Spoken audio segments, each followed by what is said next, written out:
Темата през по-голямата част от живота си той създава хитове за някои от най-популярните ни естрадни изпълнители, но музиката съвсем не е единствената му страст. Композиторът Павел Симеонов днес е познато лице не само в европейското, но и в Световното дружество за защита на птиците.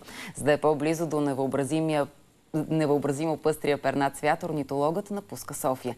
Краси Боев го намери край Дуранкулашкото езеро. Вижте какво се получи от тяхната среща.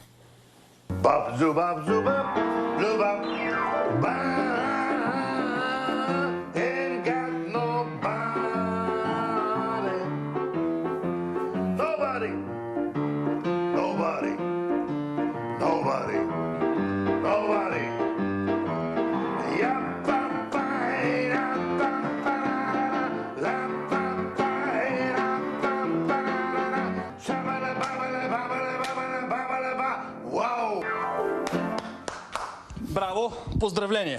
Само, че, господин, добре заварили, но явно аз не съм за тук. Защото търся орнитоложки център, а попаднах в музикално студио. Ние се намираме на брега на Дуранкулашкото езеро и даже композираме много парчета музикални, които се вдъхновяваме от птиците, от птичите песни. Така че нещата си се взаимстват. Те не са случайни. Представям ви Павел Симеонов, музикант, композитор, създател на някои от най-известните български песни, изпяти от някои от най-известните. Юрлин Горанов е пял хубави парчета мои. Самотен ден, забравен ден. А сега орнитолог. Пеете и танцувате с птиците. Подходящо е, защо не? Свен върви, един керван, пустинен и мълчи. Сега ще ви покажа мрежата, където ловиме нашите птици. Опръстенителната дейност, тя е най-важна за сега, защото есенно време гледаме да опръстениме максимален брой птици. Сега ще отидем там да погледнем. Дали има, как се казва, дали се е хванало нещо? Дали нещо се е хванало, да. Като в риболова. Точно, да.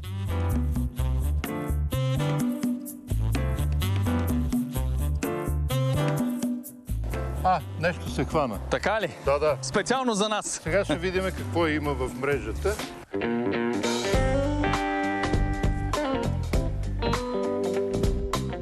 Това е червеногърба сврачка, което означава, че трябва да вземем някакви мерки, защото пробива пръста, не за друго. Първо трябва да хванем краката, защото те се оплитат най-добре. Колко такива болезнени рани си получил? Ето вижте, хапа вече. Ох!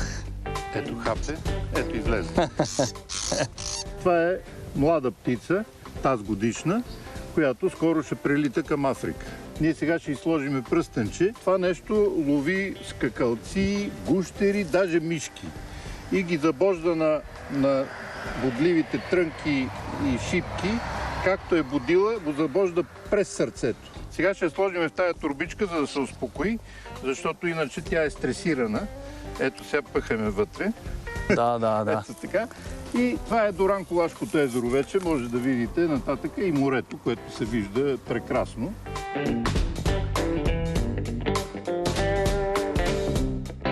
Уникални смокени. Извинете, ще ви прекъсвам. Тук имаме и хубави домати, жълти домати. Страхотно е това. Когато дойдете на салата, ще имате удоволствието да ги опитате. Да. А сега имам нещо лично. Да.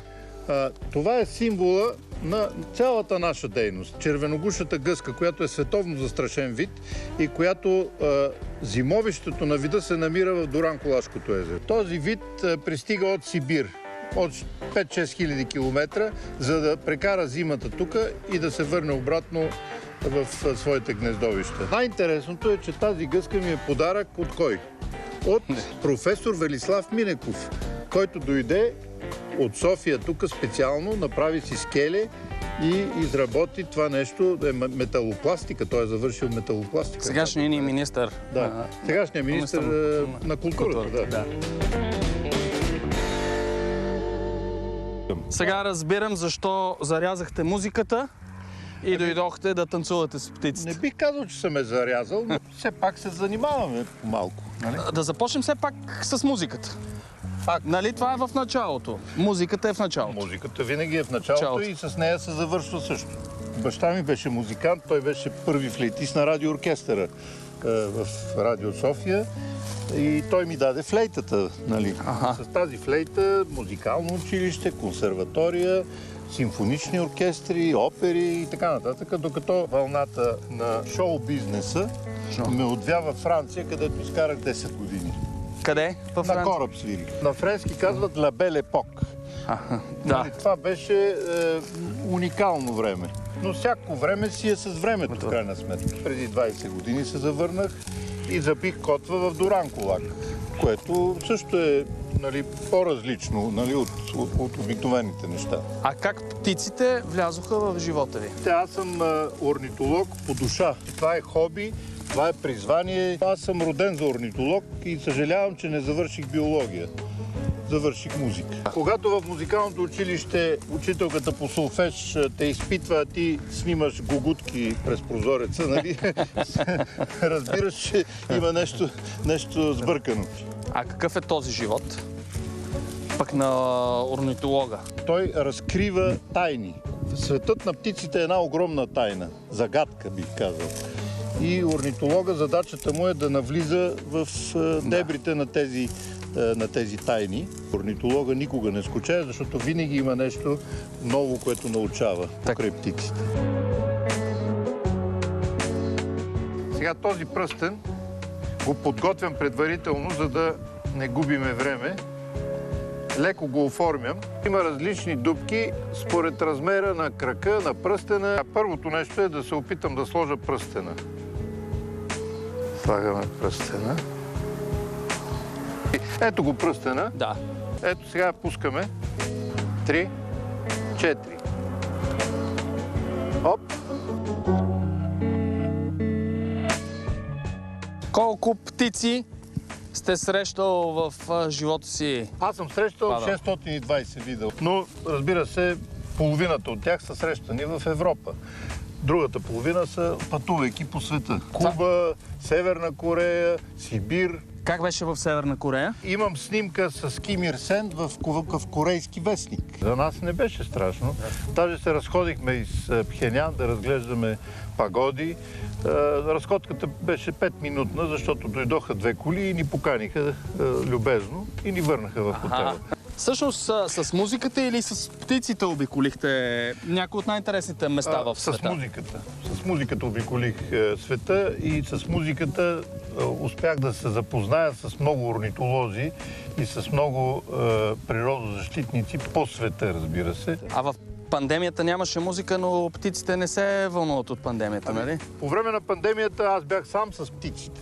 Тук просто само птици имаше. Да, хора нямаше. Не.